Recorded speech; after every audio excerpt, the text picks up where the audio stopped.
CAA लागू होने के बाद कई वर्षों से नागरिकता का इंतजार कर रहे पाक विस्थापितों को अब नागरिकता मिलने में आसानी होगी। देश भर में सीएए लागू होने के बाद से पाक विस्थापितों में खुशी की लहर है।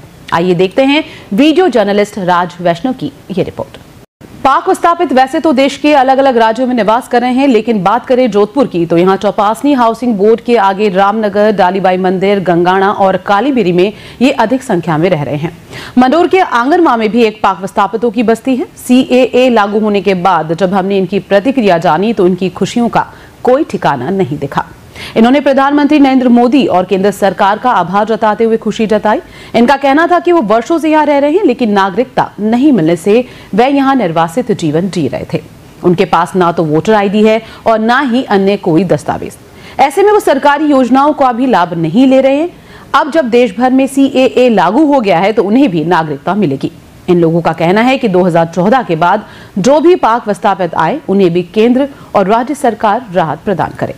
सर, हमें बहुत खुशी है, इस बात की बहुत खुशी है और हम धन्यवाद करना चाहते हैं श्री नरेंद्र मोदी साहब का, श्री अमित साहब का, और जो भी जोधपुर के भी जो कार्यकर्ता है उनका भी बहुत धन्यवाद करना चाहते हैं, और पड़ोस का भी धन्यवाद करना चाहते हैं जो उन लोगों ने हमारा बहुत से सपोर्ट किया है।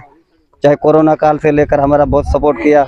कारण ये है कि परिवार भी हमारा बड़ा है, और ऐसे बहुत से लोग भाई जो इधर पधारे हैं, किसी की वीज़ा समाप्त है, किसी के पासपोर्ट एक्सपायर हैं, तो ये हमें बहुत समस्या है। मन में भी यही बात रहती है, टेंशन एक रहता है कि भाई क्या होगा क्या नहीं होगा। तो ये सीए पास करने से हमारा ये जो भार कुछ हमारा हल्का हो गया और हम बहुत खुश है। सर अमित शाह को और मोदी साहब को अर्ज कर रहे हैं कि जो भी 2014 को उनको तो नागरिकता मिल रही है, जो भी 2015, 16, 17, 18 में आए हैं वही भी बोल रहे हैं कि हमारे को भी हमारे लिए कुछ कानून ऐसे पास हो जावे जो भी हमारे तुम्हारे साथ नागरिकता मिल जावे।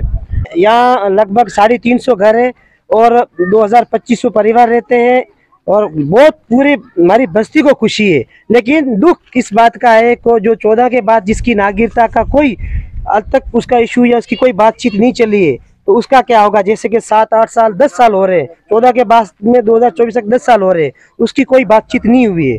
इसलिए हमें गवर्नमेंट से ये निवेदन है कि उसका भी कोई, जैसे ये जल्दी पास किया है तो उसका भी पास किया जाए। तो हमारे जो दूसरे भाई कंफ्यूज रहते हैं कि यार 14 वाले की तो नागरिकता हो गई, तुम्हारी तो होगी, हमारा क्या होगा। तो हम आपके साथ हैं, हम गवर्नमेंट से ये बात रखेंगे और आपकी भी नागरिकता होगी।